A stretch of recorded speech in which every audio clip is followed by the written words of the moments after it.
तुम्हाला सगळ्यांना मी म्हणणार आहे की ते मी टेप ऑन करणार आहे आणि जीव ओतून शांत चित्ताने ऐका. ते आता ते लावलेलं कसंही असो, हे बहुधा लावणाऱ्यांची समजूत आहे की 5 जण ऐकणार आहेत. शेवटपर्यंत ऐकू आलं आनंद आहे, नाही आलं दुःख नाही असे, पण जे ऐकणार आहोत त्याच्या शब्दांकडे लक्ष द्या. आपल्याला गाणी ऐकताना सुरांच्याकडे किंवा तालाकडे, रिदमकडे लक्ष द्यायची सवय, त्यात काही चूक नाही. संगीताकडे हे जे ऐकायचं आहे आजच्या विषयाला धरून, ते जरा फॉर अ चेंज त्याच्या शब्दांकडे लक्ष द्या. जितकी आपण उपासना एकाग्रपणे करतो तितक्या एकाग्रपणे जरा ते शब्द ऐकू. तिथे विषय सुरू होतोच, किंबहुना त्या क्लायमॅक्सनीच विषय सुरू आहे. मग अभ्यासाचे मुद्दे आपल्याकरता काय येतात ते आपण पाहू. हे गाणं एकटा ऐकतोय आणि खरं म्हणजे डोळ्यात पाणी आलेलं नाही असं माझं तर कधी झालेलं नाही. सगळ्यांनी आपण एकत्र ऐकताना काय शब्द घेतले, काय अर्थ घेतले, अनेक त्याच्यात उर्दू आहेत. पण कधीतरी पुन्हा एकदा एकटे ऐकून पहा आणि त्याच्याशी आपलं स्वतःचं वागणं ताडून पहा. स्त्री विषयीची माझी जाणीव कळायला लागलं तेव्हापासून घडवण्याला प्रारंभ ह्या गाण्याने झालाय. औरत ने जन्म दिया मर्दों को, मर्दों ने उसे बाजार दिया. पुरुष प्रधान संस्कृती, पुरुष प्रधान मूल्य व्यवस्था, ती शब्दामध्ये स्त्रीबद्दल काय म्हणते आणि प्रत्यक्षाच्या जगण्यामध्ये जगताना कशी वागते याची भयानक विद्रूप विसंगती हा जो हिंदी उर्दूतला माझा लाडका कवी आहे साहिर लुधियानवी यांनी अचूक मांडली. खरं म्हणजे मी अशा घरात वाढलो की जिथे सिनेमातली गाणी ऐकणे म्हणजे पापच, छिनालपणाच. मला आठवते त्या आयुष्यात ऐकलेलं पहिलं सिनेमातलं गाणं मुकेशच्या आवाजातलं ओहरे ताल मिले नदी के जल में. ते पण आमच्या शाळेतल्या एका मित्रांनी शाळेच्या संमेलनातल्या ऑर्केस्ट्रात म्हणलं होतं.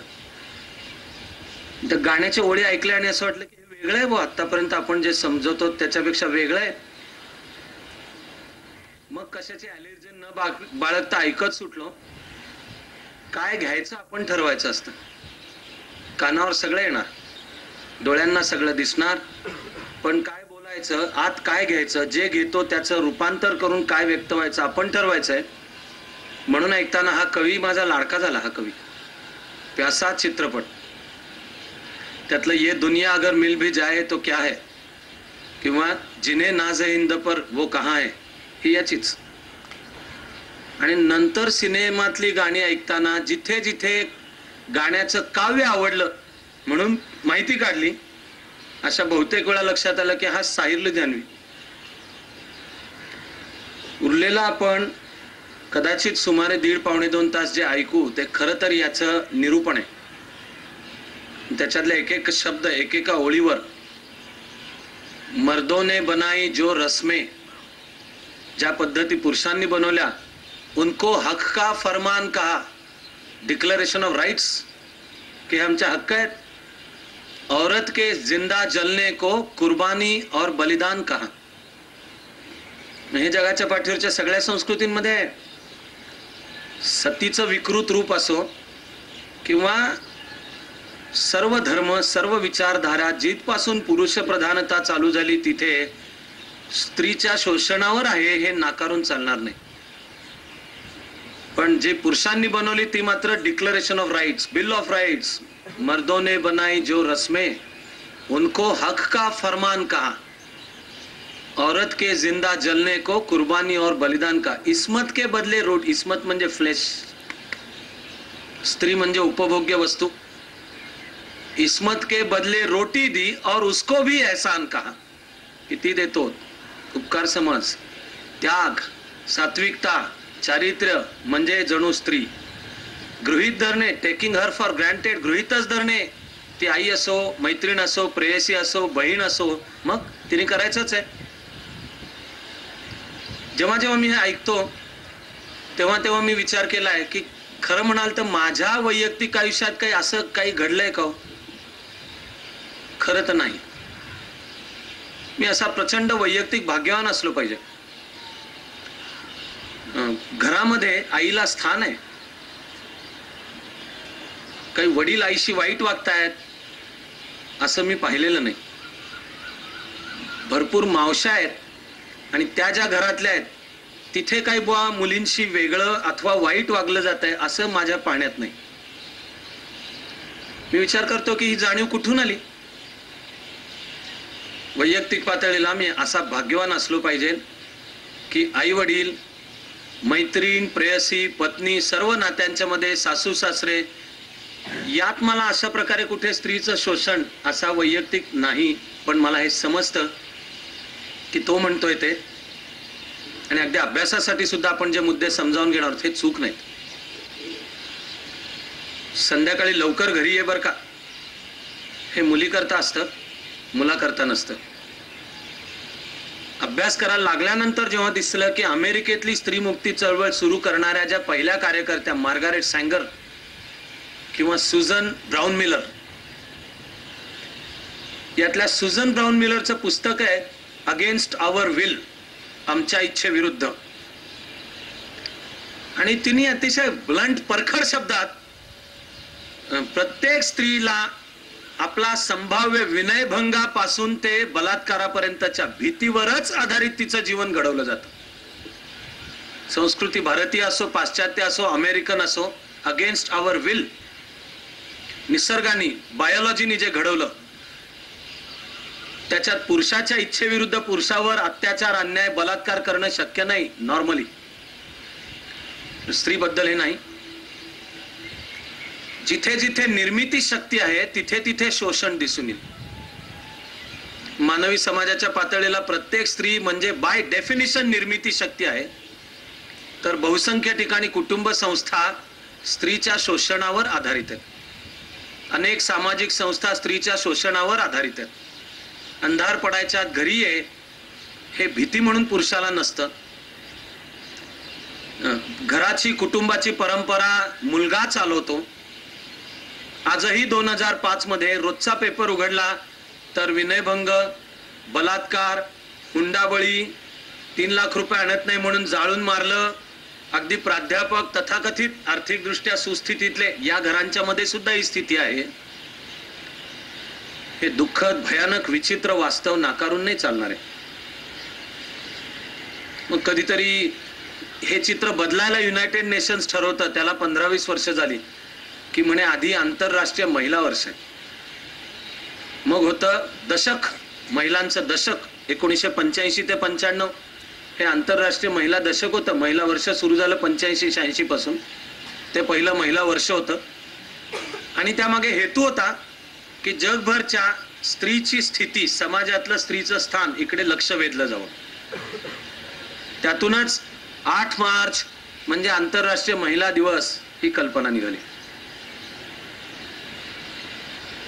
दुःख किती वाटलं तरी सत्य हे राहतं की विशेषतः आपण भारतीय समाज तर उत्सव प्रियच आहोत. त्यामुळे असा एखादा दिवस आणि तो साजरा करायचा आहे, लय मजा येते. जबाबदारी टाळण्याचा हा फार सोपा मार्ग आहे. महापुरुषांचे पुतळे उभे करा आणि त्यांचे विचार विसरा.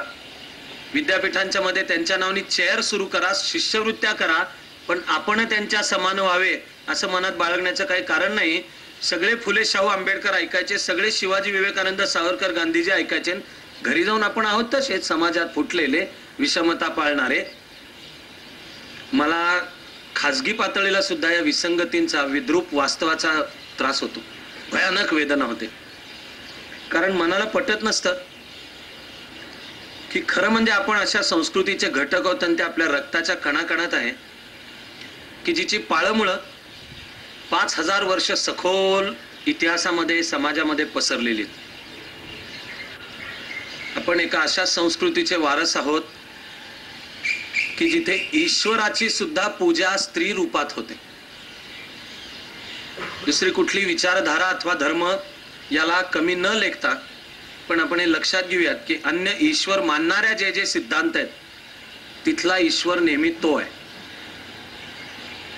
भारतीय विचार पद्धतींच्या मधला ईश्वर ती आहे, ती विश्वजननी आहे, ती जगदंबा आहे, ती जगत जननी आहे, शक्ती रूप आहे.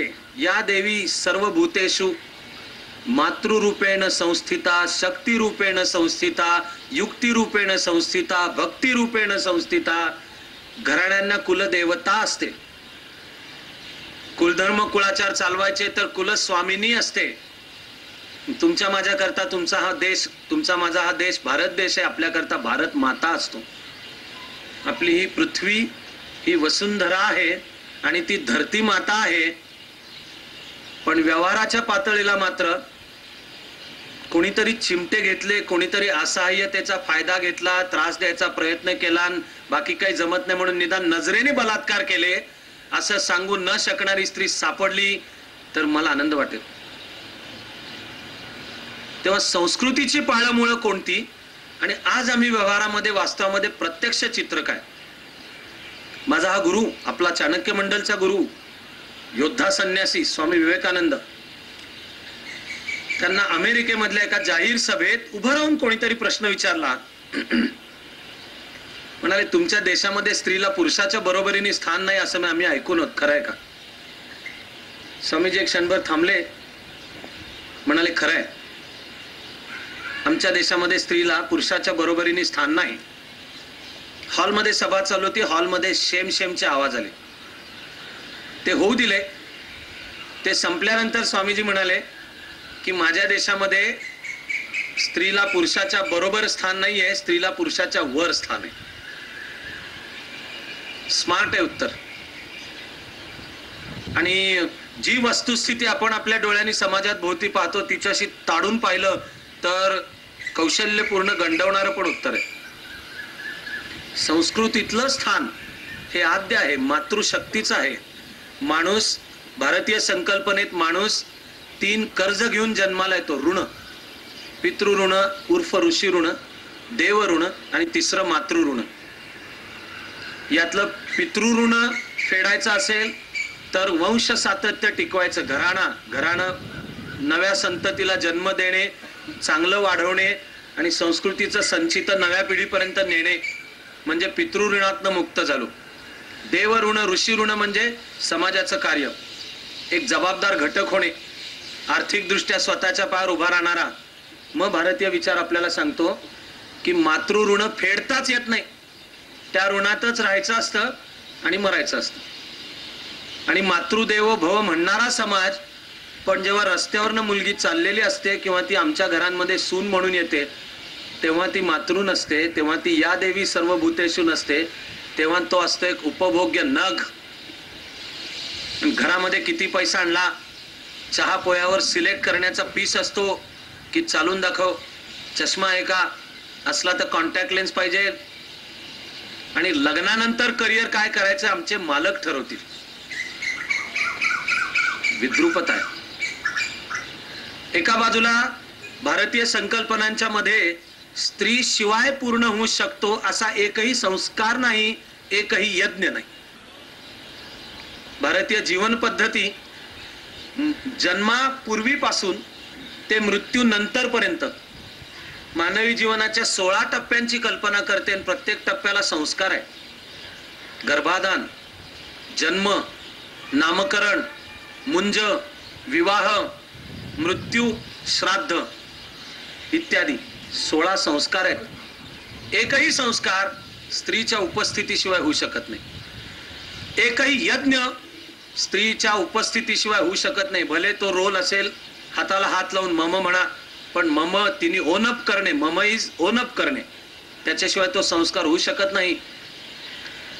4 आश्रमांच्या मध्ये कल्पिलेली जी भारतीय जीवन पद्धती आहे, ब्रह्मचर्य, गृहस्थ, वानप्रस्थ, संन्यास, यामध्ये उपनिषदांमधले श्लोक आपल्याला सांगतात की सर्वात महत्वाचा गृहस्थाश्रम आहे.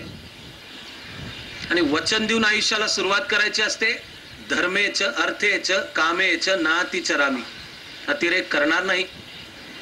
जी जीवन पद्धती धर्म अर्थ काम मोक्ष यातल्या काम म्हणजे सेक्स सकट कमी समजत नाही, ती गिल्ट अपराधीपणाच्या भावनेवर आधारित नाही, एक हेल्दी आरोग्यपूर्ण स्वीकार आहे.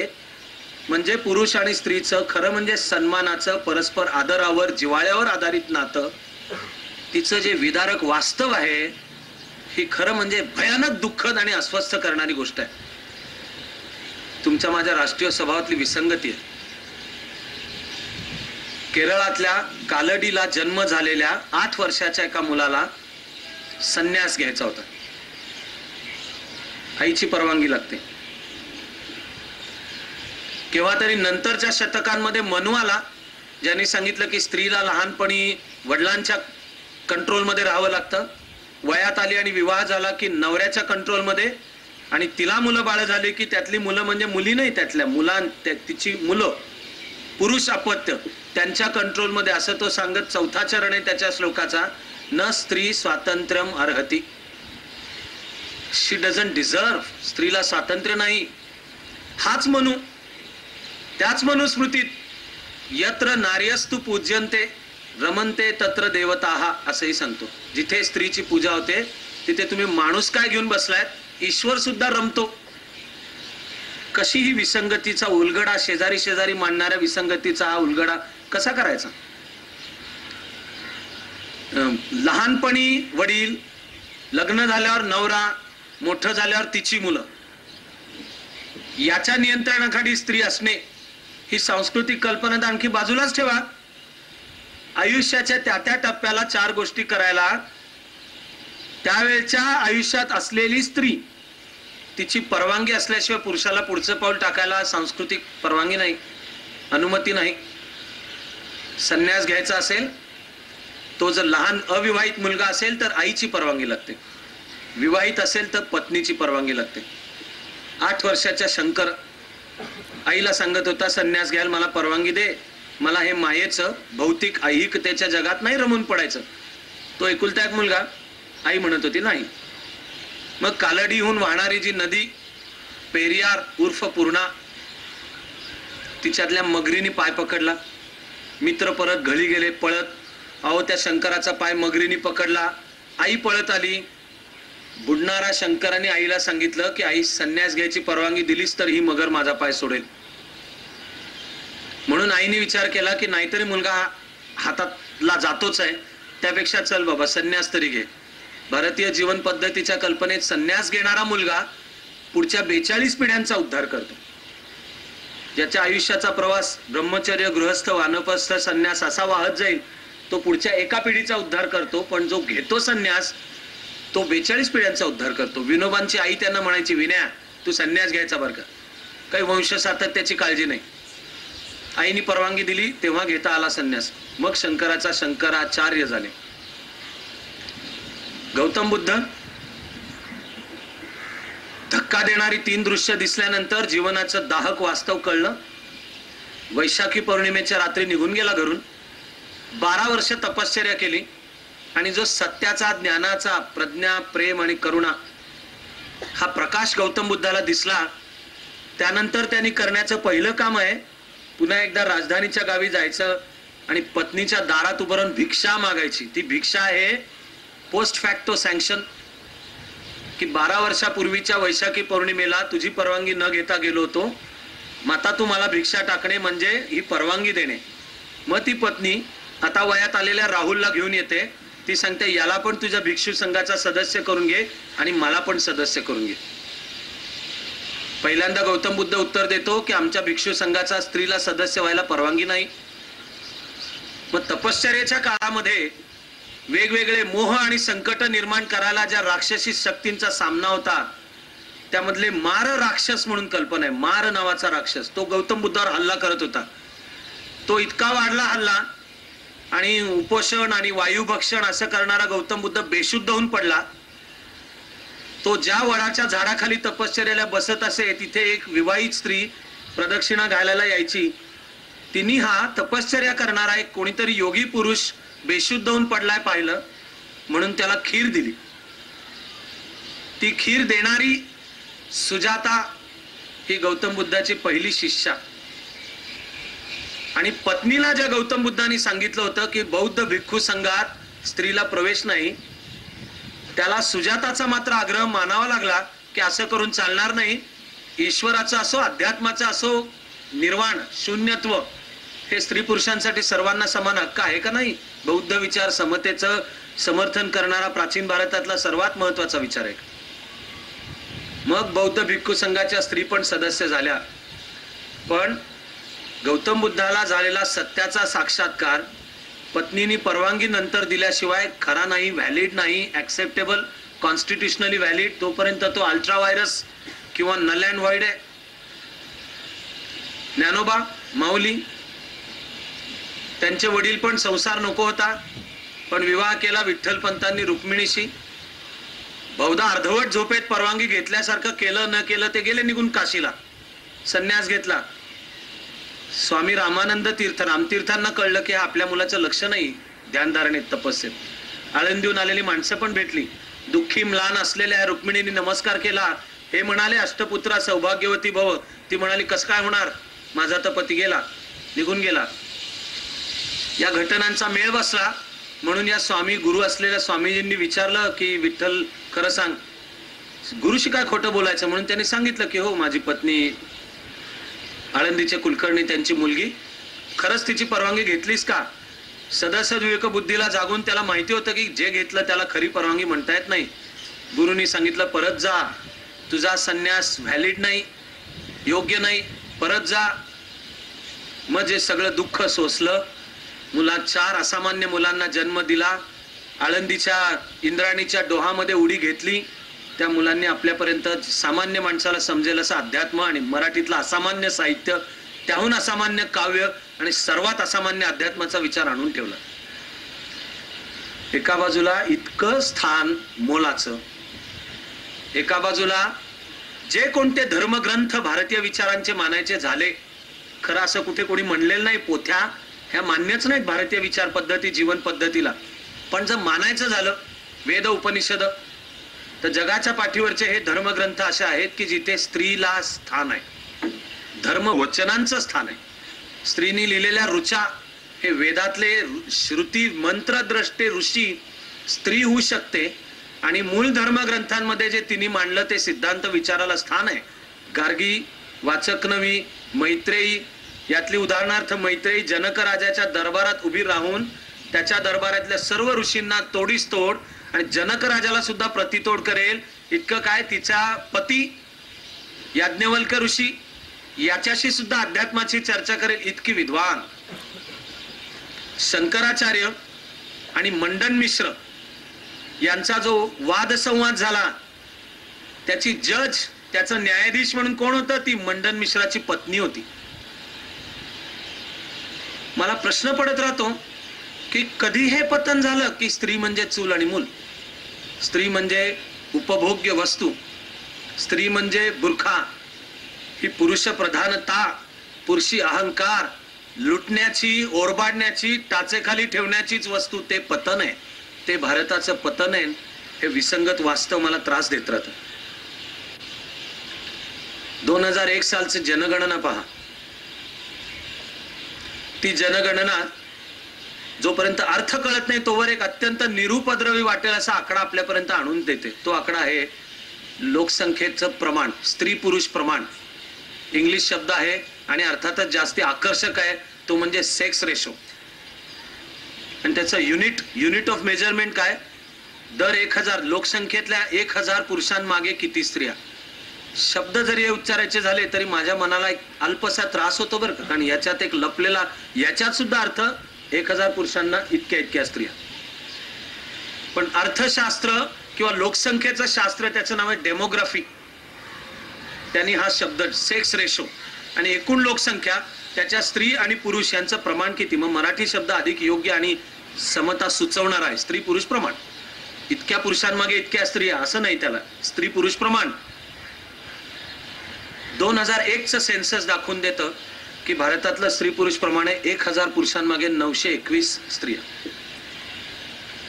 म्हणजे स्वातंत्र्यानंतरच्या दशकांमध्ये हा आकडा खाली खाली खाली खाली गेलाय. स्वातंत्र्य मिळताना वर होता, खाली खाली खाली करत 2001 21वे शतक चालू होते तेव्हाचं सेन्सस दाखवतं की आणखी खाली. आणि जणू अर्थ कळायला लागल्यानंतर यातल्या जेव्हा वेदना लक्षात येतील तर त्या वेदना कमी जणू की काय त्याच्यात भर म्हणजे या सेन्ससच्या आधीच्या सेन्सस पर्यंत निदान जी भारताची सरासरी होती त्याच्या महाराष्ट्र वर असायचा. तर 2001च्या जनगणनेनुसार भारताची सरासरी 1000 पुरुषांमागे 921 अशी जर असेल तर महाराष्ट्र खाली आला आता त्याच्यात. हा शाहू फुले आंबेडकरांचा महाराष्ट्र, हा टिळक आगरकर रधो कर्वे आणि कंपनीचा महाराष्ट्र, हा स्त्री पुरुष प्रमाणामध्ये भारतीय सरासरीच्या खाली आला. ती काहीतरी 918 वगैरे निघेल. आणि त्यातही लोकसंख्येचं प्रमाण पाहता सर्वात दुःखद मुंबई 800 काहीतरी, 834 836 असं काहीतरी निघेल. आकडा हा नेमका असं नाही पण असं 800 काहीतरी, पण तो 850 पण क्रॉस करत नाही. आणि मग समाजशास्त्र अर्थशास्त्राचा अभ्यास सांगतो की जिथे 1000 पुरुषांमागे 1000हून कमी स्त्रिया, ते समाज मागासलेले आहेत, मागासलेले राहतात, आर्थिकदृष्ट्या मागासलेले राहतात, सामाजिक दृष्ट्या मागासलेले राहतात. ह्याच्यामध्ये डायरेक्ट लिंक आहे. पश्चिम युरोपातले देश, त्यातही स्वीडन, नॉर्वे, स्वीडन, डेन्मार्क म्हणजे स्कॅन्डिनेव्हियन देश म्हणतात, अमेरिका, तुम्हाला थेट नातं दिसून येईल की आर्थिकदृष्ट्या विकसित देश आणि त्या देशांच्या मध्ये सेक्स रेशो पॉझिटिव्ह असणे, 1000 पुरुषांमागे 1000 पेक्षा जास्ती स्त्रिया, याला अर्थशास्त्रज्ञांनी शब्द दिलाय की हा पॉझिटिव्ह आहे. आणि 1000 पुरुषांमागे 1000 पेक्षा कमी स्त्रिया, याला म्हणलंय निगेटिव्ह. भारताचं निगेटिव्ह आहे. आफ्रो आशियाई आणि लॅटिन अमेरिकन देश जे जे मागासलेले आहेत आर्थिकदृष्ट्या सामाजिकदृष्ट्या, त्या सर्व ठिकाणचं हे चित्र दिसून येईल की निगेटिव्ह आहे. भारताचा सुद्धा विचार करायचा झाला तर भारतातलं जे सर्वात प्रगत राज्य, अनेक अर्थांनी HDI ह्युमन डेव्हलपमेंट इंडेक्स किंवा PQLI या अर्थशास्त्रातल्या कल्पना आहेत, फिजिकल क्वालिटी ऑफ लाईफ, तर केरळ नंबर 1 वर आहे. तर भारतात केरळचंच हे दिसून येईल की त्या राज्यात 1000 पुरुषांमागे 1000 पेक्षा जास्ती, 1018, 1020, 1021 स्त्री आहेत. प्राचीन काळापासून केरळीय समाज मातृसत्ताक होता, मातृप्रधान होता. मग सामाजिक, शैक्षणिक, आर्थिक विकासाच्या बाबतीत सुद्धा केरळ पुढे जाताना दिसतो. थोडा जर खोलात विचार करायचा ठरला तर 2 शास्त्रीय घटक लक्षात येऊन आपल्याला सगळ्यांना आश्चर्य वाटलं पाहिजे. एक शास्त्रीय घटक आहे की उत्क्रांतीच्या प्रोसेसमध्ये जिथे जिथे ज्या ज्या स्पीसीज, ज्या ज्या जीव प्रकारात मेल फिमेल आहे, तिथे तिथे निसर्गाची व्यवस्था आहे समान संख्येने जन्माला घालण्याची. आणि हे शास्त्रीय दृष्ट्या सिद्ध झालेलं सूत्र आहे. जिथपासून उत्क्रांतीमध्ये सेक्शुअल रिप्रोडक्शन आलं आणि स्त्री तत्व, पुरुष तत्व, मेल फिमेल, तिथे तिथे अभ्यास केला तर दिसून येईल की निसर्गाची एक व्यवस्था आहे समान संख्येने त्या स्पीसीज मधलं फिमेल आणि मेल यांना जन्माला घालण्याचं. तर मनाला प्रश्न पडणं चालू झालंच पाहिजे की मग ह्युमन बिंग्स मध्ये खरं आहे का नाही की जर समान संख्येने जन्माला येतात तर 1000 पुरुषांमागे 921 स्त्रिया, हे यश कसं काय मिळवतो आपण? हे साध्य आहे, जिनियस आहे, कसं काय साध्य होतं? दुःखद आश्चर्य वाटणं अजून इथे संपत नाही. जन्माला आपण येताना जन्माला पुरुष म्हणून आलेलो असो अथवा स्त्री म्हणून आलेलो असो, अभ्यास आणि मानवी जीवनातल्या सत्याचा शोध घेणे यांनी त्याच्यात काही फरक नाही पडता कामा नये. हे लक्षात ठेवून जर पुढचं वाक्य सूत्र लक्षात घ्यायचं झालं तर आता आपल्याला शास्त्र सांगतं, बायोलॉजी सांगतं की मेल फिमेल स्पीसीज मध्ये जास्त टफ कोण आहे? त्याचं बायोलॉजीचं उत्तर आहे फिमेल स्पीसीज टफ आहे. टफनेस, कणखर असण्याचे निकष वेगळे. बायोलॉजिकली कणखर, बायसेप ट्रायसेप नव्हे, केवळ मसल पॉवर नव्हे, ब्रूट फोर्स, त्यात पुरुषाची शक्ती जास्ती आहे, पुरुषाची उंची जास्ती आहे, 100 मीटर पळायचं असेल तर पुरुष जास्ती वेगात पळतो वगैरे वगैरे. पण रेझिस्टन्स, रोगांना रेझिस्टन्स, प्रतिकारक शक्ती, इम्युनिटी, मानसिक बळ सुद्धा. तर ही शास्त्रीय वस्तुस्थिती आहे, बायोलॉजी आणि सायकोलॉजीने सिद्ध केलेली की फिमेल स्पीसीज जास्ती स्ट्रॉंग आहेत. तर आता तर आणखीनच विचार करणं चालू करा की जन्माला येताना समान संख्येने अशी निसर्गाची व्यवस्था आणि त्यातही फिमेल स्पीसीज जास्ती स्ट्रॉंग, तर तुमचा माझा हा महान देश हे कसं काय साध्य करतो की काही विशिष्ट काळानंतर 1000 पुरुषांमागे 921 स्त्रिया किमान त्या समान संख्येने जन्माला आल्या असं जरी मानलं तर काही विशिष्ट काळानंतर त्या वरच्या 69चं काय होतं, 79 वरच्या 79चं काय होतं, तर त्या वरच्या 79चं काय होतं ऐकणं चालू करा. साधं आत्महत्येचं प्रमाण पाहिलं तर तुम्हाला दिसून येईल की सुमारे 80 आत्महत्या करणाऱ्यातले 80% जास्त पुरुष आहेत. आणि भयानक दुःखद वस्तुस्थिती नाकारून नाही चालणार की अक्षरशः जीवाला कंटाळले, आता मरण्या वाचून गत्यंतर नाही, मरण म्हणजे सुटका, अशी स्थिती कोणाबद्दल समाज जास्ती निर्माण करतो, स्त्रीबद्दल करतो. पण हारले, निराश झाले, खचले, डिप्रेशन मध्ये गेले आणि त्यामुळे आत्महत्या करून मोकळे झाले. हे प्रमाण आत्महत्या करणाऱ्यांमध्ये सुद्धा पुरुषाचं प्रमाण जास्त आहे. मानसिक टफनेस आहे का, कष्ट सोसूनही जगत राहण्याची आस, जीवन इच्छा, स्ट्रगल फॉर सर्व्हायव्हल आणि फिटनेस, हा मेंटल लेवलला, बायोलॉजिकल लेवलला सुद्धा उत्क्रांतीच्या प्रोसेसनी स्त्रीकडे जास्ती देऊन ठेवला. पण आज तुमचा माझा देश 2001च्या जनगणनेनंतर केवढं उत्तुंग यश मिळवतो की असं असून 1000 पुरुषांमागे 921 स्त्रिया. कसं होतं, कारण आजच्या तारखेला अजूनही घरामध्ये मुलीचा जन्म हा कमी समजला जातो. घरातला मुलाचा जन्म जेवढा सेलिब्रेट होईल, अगदी आईला सुद्धा हवा असता तो पहिला मुलगा. आईला दोष देऊन चालेल का, मुलगा झाला की तिचं समाजातलं स्थान वाढतं. तो आपल्या घराण्याच्या परंपरा मुलगी का नाही चालवत घराण्याच्या परंपरा. आम्ही कुठेतरी ठरवलंय की नाही नाही, मुलगी म्हणजे परक्याच्या घरची संपत्ती, मुलीचा जन्म सेलिब्रेट करायचा नसतो, मुलाचा जन्म सेलिब्रेट करायचा असतो. सामाजिक संकल्पना खूप पुढे सरकत असतानाही अजूनही कातडीच्या खाली कुठेतरी मुलगी म्हणजे परक्याच्या घरची संपत्ती, मुलगी म्हणजे आई वडिलांवर आर्थिक ओझं की तिला वाढवायचं आहे कधीतरी कुठल्या तरी टप्प्यापर्यंत, आणि लग्न होऊन मराठीतला शब्द उजवून टाकली एकदा आणि दिली की ती गेली. आमच्या संकल्पनाच या की एकदा सासऱ्याच्या म्हणजे सासरी गेली की तिने बाहेर यायचं नाही. काही भयानक शब्दरचना आहेत अक्षरशः मराठीतल्या. लग्नात मुलीला हळद लावतात तर मराठीतली एक शब्दरचना आहे की यानंतर तुझ्या शरीराला हळद लागेल, तुझं शरीर सासऱ्याच्या घरातनं बाहेर पडतानाच, आणि ते तिरडीवरच बाहेर पडेल. प्रेताला हळद लावतात. पण एकदा दिली म्हणजे मुली तू आम्हाला मेलीस. बदलते काळ असले तरी वृत्तपत्र वाचा, अगर समाजशास्त्रीय अभ्यास करा, या चित्रात फार फरक नाही दिसणार. जो समाज हे कमीपणाची वागणूक देतो आणि मुलीचा जन्म सेलिब्रेट नाही करत, मग त्याचे भयानक परिणाम आपण पाहतो. ते आहेत बालहत्या.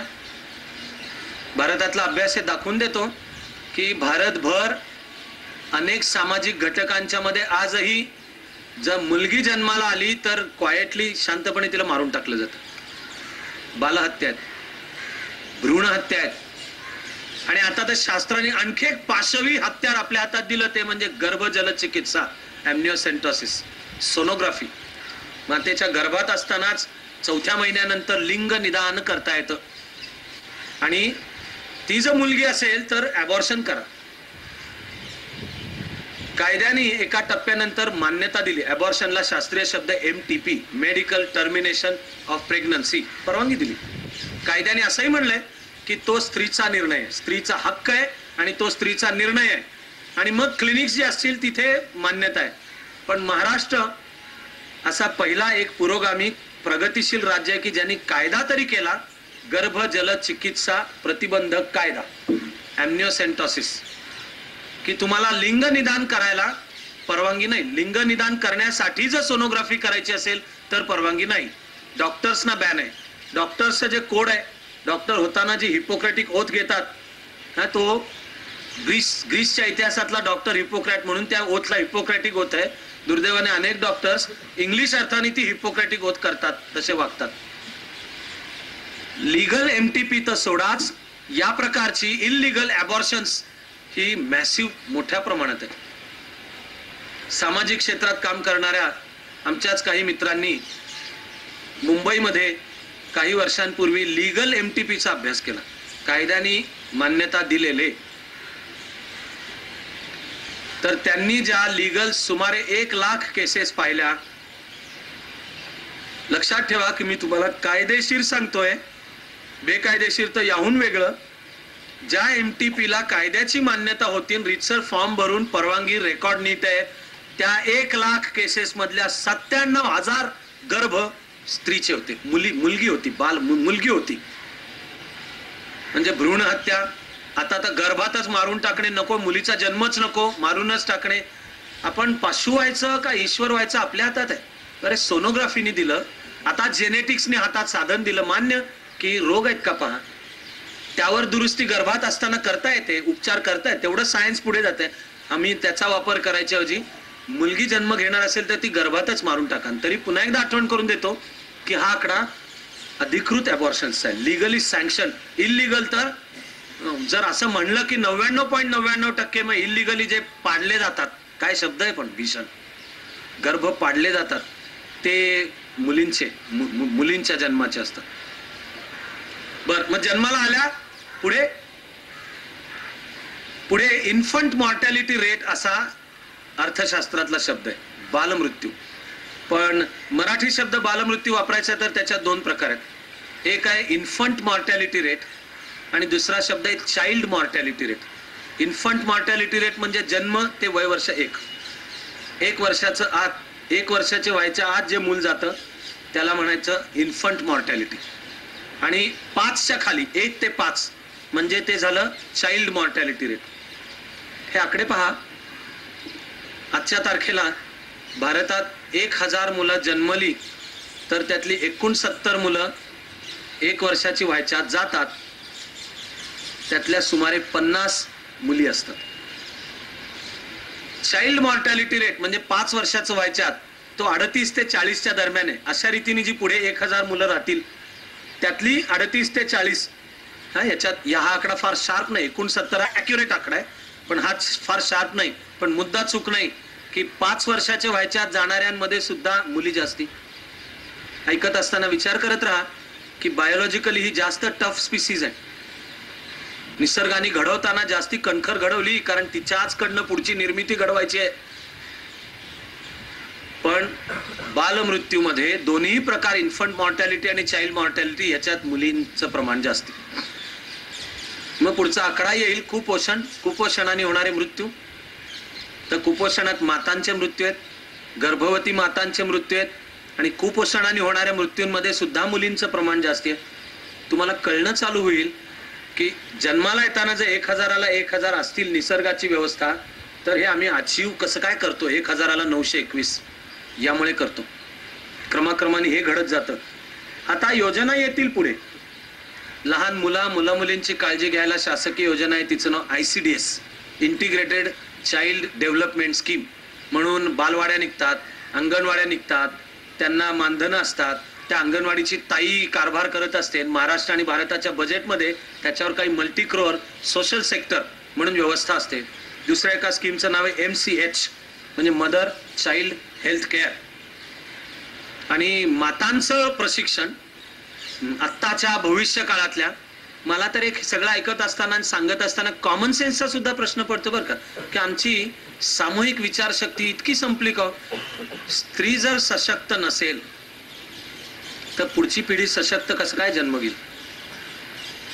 पण घराघरांच्या मधलं चित्र आहे, गरीब घरांमध्ये सुद्धा दारिद्र्याचे जास्त चटके गरीब घरातल्या पुरुषापेक्षा स्त्रीला जास्ती बसतात. उरलेलं जेवण तिने खायचं. दारिद्र्य रेषेखालील घर, मध्य भारतामध्ये काम करणाऱ्या दुसऱ्या एका स्वयंसेवी संस्थेतल्या आमच्या मित्रांनी अर्थशास्त्रीय स्टॅटिस्टिकल अभ्यास करून दाखवून दिले की दारिद्र्य रेषेखाली जगणारी कुटुंब, त्यांच्यात दारिद्र्याचे चटके, शास्त्रीय शब्द आहे इन्सिडन्स ऑफ पॉवर्टी, त्या दारिद्र्य रेषेखालील सर्वांना समान असतो का? त्याचं उत्तर आहे नाही.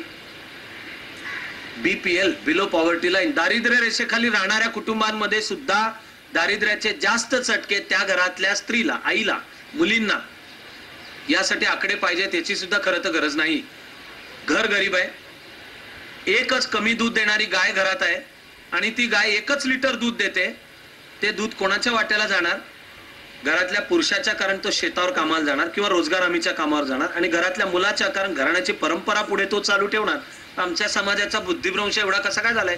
जो समाज स्त्रीची काळजी घेत नाही, जो समाजातली स्त्री सशक्त, इव्हन फिजिकली बायोलॉजिकल लेवलला, त्याची पुढची पिढी कशी काय सशक्त? ते असे किडकिडीत दर पिढी हे रिग्रेशन होत राहणार. त्याच्यामुळे आर्थिक परिणाम सुद्धा आपल्याला होताना दिसतात. सरासरी आयुर्मानाचा विचार करा, लाईफ एक्सपेक्टन्सी आणि लाईफ एक्सपेक्टन्सी ॲट बर्थ. जगभरच्या अर्थशास्त्रीय, समाजशास्त्रीय आणि जीवशास्त्रीय अभ्यासांनी दाखवून दिलंय की जर नॉर्मल आयुष्य असेल तर पुरुषापेक्षा स्त्री जास्त जगते. ते त्या रेझिस्टन्समुळे, इम्युनिटीमुळे, टफनेसमुळे, फिमेल स्पीसीज जास्ती स्ट्रॉंग असते. त्यामुळे जे जे विकसित देश तुम्हाला दिसतील आर्थिकदृष्ट्या, सामाजिकदृष्ट्या, त्या देशांचं जर स्टॅटिस्टिक्स पाहिलं तर खरोखरच सरासरी आयुर्मान त्या देशातल्या स्त्रीचं त्या देशातल्या पुरुषापेक्षा जास्ती असतं. आमच्या देशात आता पुरुषाचं सुमारे 64-65 असेल तर अजून स्त्रीचं 52-53 आहे. म्हणजे जी या सगळ्या अडचणी दूर करून जगते बाबा, ती गर्भात मारली नाही जात, तिला बालपणी कुपोषण नाही होत, ती 1 वर्षाची व्हायच्या आत मरत नाही, 5 वर्षाची व्हायच्या आत मरत नाही, आणि तिला खाण्यापिण्याची व्यवस्था नीट नसते, तिला समाजात समान हक्क नसतात, वागणूक नीट नाही, तरी जगत कशी बशी राहते, ती 52 वर्षाची होऊन मरते. म्हणजे आम्हाला उरलेल्या काळामध्ये जर दुसरं काही जमलं नाही तर आम्ही तिचं सरासरी आयुर्मान सुद्धा खाली आणण्याचं काम करतो. साक्षरतेचा विचार करा, शिक्षणाचा विचार करा. आजही संपूर्ण भारताची सरासरी दिसून येईल की आज भारताचं सरासरी साक्षरतेचं प्रमाण असंच सुमारे 64%, पण स्त्रीचं 49-50. हे कसं काय करतो आम्ही? कायदा आहे, प्रायमरी एज्युकेशन ऍक्ट हा एक अखिल भारतीय कायदा आहे. तो सांगतो की मुलगा अथवा मुलगी 6 वर्षाचा झाला की शाळेत पाठवणं हे आई वडिलांचं कर्तव्य आहे. जे केलं नाही तर तो it is offence against the state, शासन व्यवस्थेविरुद्धचा तो अपराध आहे आणि शिक्षा होणार त्याला. तरी सुद्धा आकडे पहा तर तुम्हाला दिसून येईल की निरक्षरतेमध्ये आजच्या तारखेला अख्ख्या भारताची सरासरी आहे. भारताची जी निरक्षरतेत संख्या आहे त्यातल्या 2/3 स्त्री आहेत. तुमच्या माझ्या महान देशात स्वातंत्र्य मिळाल्यानंतरच्या 58 वर्ष होत आली, 59 होणार, उद्या 60 होणार. सगळ्या जगात जे एकूण निरक्षर आहेत त्यातले 50% निरक्षर भारतात आहेत. म्हणजे जगातल्या दर 2 निरक्षरांच्या मागचा 1 निरक्षर भारतीय. आणि या आमच्या देशाने स्वातंत्र्य मिळून इतकी वर्ष झाल्यानंतर 50 होऊन गेली, अर्धा शतक होऊन गेलं, भारत माता म्हणतो आम्ही, पण निरक्षर जे राहिले त्यात 2/3 स्त्री आहेत. ही ॲव्हरेज महाराष्ट्राची आहे. ही ॲव्हरेज कुठल्याही जिल्ह्याची काढायला गेलात तर तुम्हाला लक्षात येईल की आकडा हा संख्याशास्त्रीय आकडा याच्या आसपासच आहे. कसं साध्य केलं? निरक्षरतेत 2/3 स्त्रिया राहतात. याचा अर्थच आहे की 6 वर्षाच्या होतात तेव्हा शाळेत भरती नाहीत होत. त्या खोटं दाखवलं जातं, कागदावर दाखवलं जातं. मुलींनी कशाला शाळेत जायचंय, मुलीची कशाला फी भरायची आहे, मुलीवर पैसे उचलेले म्हणजे वाया, फार तर फार शेतावर काम कर, गाईचं दूध काढ, बकरी चाराला घेऊन जा, तुला कशाला शाळेत जायचंय. परिणाम 2/3 निरक्षर. आम्हाला साक्षरता चळवळ चालवताना कार्यकर्ता अधिकारी या नात्याने साक्षरता चळवळ चालवताना दिसून आलंय की गाव पातळीला, ग्रामीण भागातल्या सुद्धा स्त्रीला खरं तर साक्षरतेच्या वर्गाला जायची इच्छा असते. घरातले पुरुष जाऊ देत नाहीत. आणि का नाही जाऊ देत? कारण साक्षरता वर्ग संध्याकाळच्या वेळी चालणार. एक तर अंधार पडल्यावर स्त्री घराच्या बाहेर नाही पाहिजे. भयानक दुःखाची गोष्ट आहे की अंधार पडल्यावर स्त्री घराच्या बाहेर नसावी अशी स्थिती गावात असते. म्हणजे दारू आणि दारू पिऊन फिरणारी पुरुष मंडळी, स्त्रीच्या अब्रूची खात्री नाही. ती माहित असलेला पुरुष म्हणतो तू घराबाहेर पडायचं नाही, तू साक्षरता वर्गाला जायचं नाही. स्त्रीच्या जीवाची घुसमट आहे. ग्रामीण भागात स्त्रीच्या साध्या टॉयलेटची व्यवस्था नीट नसते, तिथे सगळं दाबते, रोगांच्या द्वारे व्यक्त होतं. खात नाही, कुपोषण, टॉयलेटची व्यवस्था नाही, सर्व तऱ्हांची रोगराई. समाजाला सतत विचार करणं आवश्यक आहे की एवढं सगळं राहिलं तर पुढची पिढी कसं काय नीट जन्म घेणार. दारू, स्त्री मुक्तीच्या ज्या काही चुकीच्या कल्पना येत चालल्या त्याच्यात आता कल्पना म्हणजे जे जे गुन्हे दोष पुरुष करतो ते करणे. पुरुष सिगरेट ओढतो का, आम्ही पण ओढणार. पुरुष दारू पितो का? आम्ही पण. हे शहरी भागात आहे आणि कदाचित उच्च मध्यमवर्गीय भागामध्ये. अजूनही ग्रामीण भागांच्या मध्ये दारू पुरुष पिल. खरं म्हणजे शहरी भागातल्या सुद्धा सुशिक्षित घरात आजकाल जी फॅशन आहे, रेस्टॉरंट मध्ये कुठेही जा आणि सहज जर नजर फिरवली टेबल्सवरनं तर स्त्रीच्या समोर पेप्सी किंवा कोक असतं आणि समोर तिचा नवरा असो, मित्र असो, कोणी, त्याला मात्र बिअर किंवा हार्ड लिकर त्याच्या समोर ठेवलेली असते. म्हणजे विषमतेच्या हिपोक्रेटिक व्हॅल्यू सिस्टीम पायी का होईना पण चारित्र्य, सात्विकता सगळं सांभाळायचं स्त्रीनी, आम्ही सगळं करू. पण ग्रामीण भागामध्ये व्यसनाचा सगळ्यात जास्ती त्रास आणि त्यामुळे व्यसनमुक्ती चळवळ करायला सुद्धा ज्या पुढे आल्या या सगळ्या स्त्रिया. साक्षरता, प्राथमिक शिक्षणाची क्वालिटी आणि व्यसन हे एकमेकाशी गुंफलेलेच प्रश्न आहेत. कुपोषणाचा प्रश्न हे एकमेकाशी गुंफलेलेच प्रश्न आहेत. साक्षरता चळवळ चालवताना तर आम्ही म्हणत आलो की तुम्ही एका पुरुषाला साक्षर केलं तर एक व्यक्ती साक्षर होईल, पण तुम्ही एका स्त्रीला साक्षर केलं तर एक कुटुंबाच्या कुटुंब साक्षर होईल.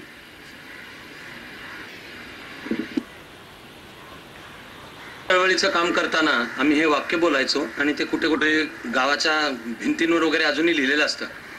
एक तर वाचाल आणि दुसरं म्हणजे एका पुरुषाला शिकवलं तर एक व्यक्ती साक्षर होते, एका स्त्रीला शिकवलं तर कुटुंबाच्या कुटुंब साक्षर होतं. हेही सामाजिक सत्य नाकारून नाही चालणार.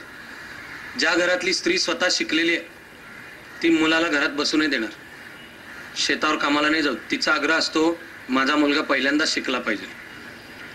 आम्ही 1977च्या नोव्हेंबर महिन्यात आंध्र प्रदेशमध्ये गेलो होतो. वादळ, त्या वर्षी आंध्राच्या किनाऱ्यावर वादळ आलं होतं, गेलो होतो. पहिला काही काळ प्रेत उपासण्याचं काम संपल्यावर आम्ही ठरवलं की 5 गावांचं पुनर्वसन करायचं.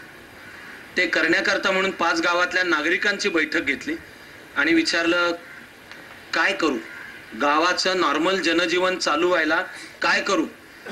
सरसकट गावातली जी पुरुष मंडळी होती यांनी सांगितलं रस्ता करा, विजेचे खांब उभे करा, ही अमुक बिल्डिंग ग्रामपंचायत आणि चावडी पडली आहे ती बांधून द्या. गावातल्या ज्या स्त्रिया होत्या यांनी सरसकट 2च गोष्टी सांगितल्या. एक, ती जी शाळा पडली आहे ती पुन्हा बांधून द्या, मुलं घरात बसून वेळ घालवतायत ते आम्हाला पावत नाही. आणि दुसरं, विहिरीमध्ये समुद्राचं खारं पाणी साठलंय तेवढं उपसून द्या. 2005 सालचं बजेट जर ऐकलं असेल तर तुम्हाला दिसेल की त्याच्यात अर्थमंत्री सांगतायत जेंडर बेस्ड ॲलोकेशन, विकासाच्या उपक्रमांना जेंडर बेस्ड. कारण फार काळ पहिल्यांदा अशी कल्पना होती की शेवटी विकास म्हणजे काय, सगळ्यांचा विकास, की जी सामाजिक आर्थिक क्षेत्रात होती तिचं नाव आहे झिरप सिद्धांत, पर्कोलेशन थिअरी. म्हणजे काय की समाजातली एकूण संपत्ती वेल्थ वाढू देत, ती बरोबर झिरपत समाजाच्या तळागाळातल्या सर्व घटकांपर्यंत जाईल. मग आर्थिक दृष्ट्या लक्षात आलं की असं होत नाही बाबा, झिरप सिद्धांत होत नाही. संपत्ती निर्माण होते पण ती आधीच जो संपत्तीवान वर्ग आहे त्याकडे जास्ती जाते, परिणामी तौलनिक दारिद्र्य आणखी वाढतं. हे सगळा समाज मिळून जसं खरं तसंच विकास काय सगळ्यांचा आहे की, विकास म्हणजे काय सगळ्यांचा आहे की. मग अर्थशास्त्रज्ञ, समाजशास्त्रज्ञ, नियोजनकार यांना लक्षात आलं की अरे नाही, विकासाकडे बघण्याचा एक पुरुषाचा आणि पुरुषी दृष्टिकोन वेगळा आहे. प्रश्न आहे प्राधान्यक्रमाचा, की विकासातलं प्राधान्यक्रम कशाला द्यायचं. मेल दृष्टिकोन आहे रस्ते, वीज, इन्फ्रास्ट्रक्चर, म्हणजे ऑल पॉवर बेस्ड. आणि स्त्रीचा दृष्टिकोन आहे डेव्हलपमेंटल, घडवणारा, शाळा बांधा, मुलं मुली शाळेत जाऊ द्यात, पाणी. म्हणजे हा जेंडर बेस्ड फरक हा तर आपल्याला दिसून येतोच येतो. त्यामुळे जेव्हा शिकलेली स्त्री आहे, सुतराम असं घर सापडणार नाही की या घरातली स्त्री स्वतः शिकलेली आहे पण ती मुलाला म्हणते की पोरा तू शाळेत नाही गेला तरी चालेल, जाऊ दे, निरक्षर राहू द्यात. हे नाही होऊ शकत. त्याचं नातं त्यामुळे व्यसन मुक्तीशी सुद्धा तयार होतं. मग प्राथमिक शिक्षणातल्या भरतीचे आकडे पहा. महाराष्ट्र आणि भारत सरकार वर्षामागून वर्ष डिक्लेअर करतं 100% एनरोलमेंट टार्गेट असतं. शिक्षण खातं तेही प्राथमिक शिक्षणाविषयी घटनेच्या राज्याच्या यादीत येतो आणि राज्यांनी तो महाराष्ट्रापुरतं बोलायचं तर जिल्हा परिषदेला सोपवलाय. प्राथमिक शिक्षण डायरेक्ट जिल्हा परिषदेच्या अखत्यारीत येतं. माध्यमिक शिक्षण विभाग स्वतंत्र असतो, तो जिल्हा परिषदेच्या प्रशासकीय नियंत्रणात आहे.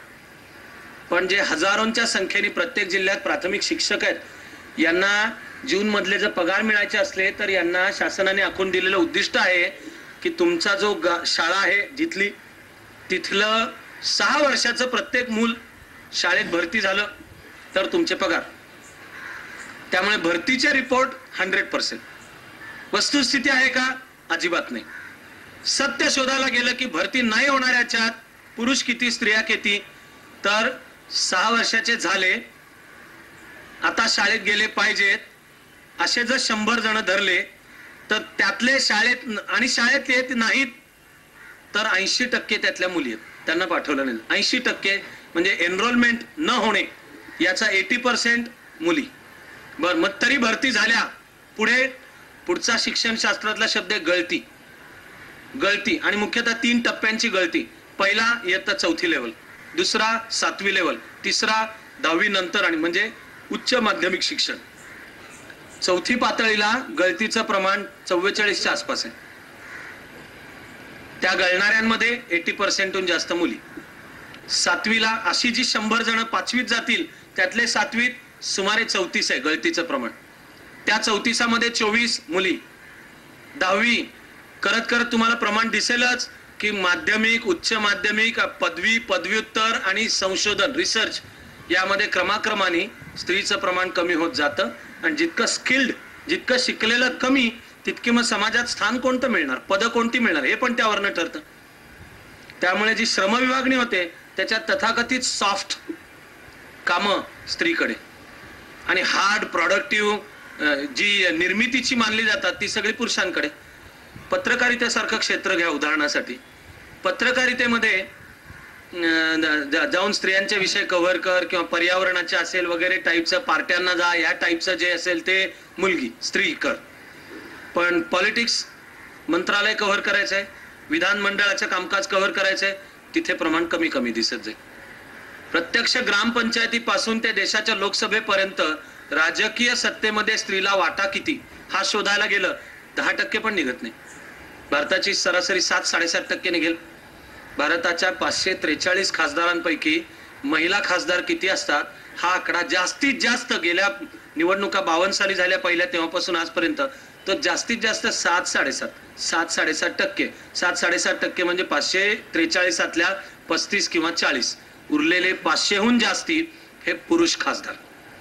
पुरुष प्रधान आणि मेल शॉव्हिनिस्टिक म्हणजे संकुचित विचार करणाऱ्या मूल्य व्यवस्थेचेच ते परिणाम क्रमाक्रमाने आपल्याला दिसून येतील. तुम्ही इतकंच काय घेऊन चाललात? अर्थशास्त्रात जी कल्पना आहे नॅशनल इन्कम, राष्ट्रीय उत्पन्न. राष्ट्रीय उत्पन्नामध्ये घरातल्या गृहिणींनी केलेलं काम उत्पन्नाच्या गणितातच नाही. नॅशनल इन्कम कॅल्क्युलेट करण्याच्या ज्या पद्धतीत त्यात गृहिणीचं काम, हाऊसवाईफ व्हॅल्यू ऍडिशन करते का नाही करते? खरं म्हणजे करते.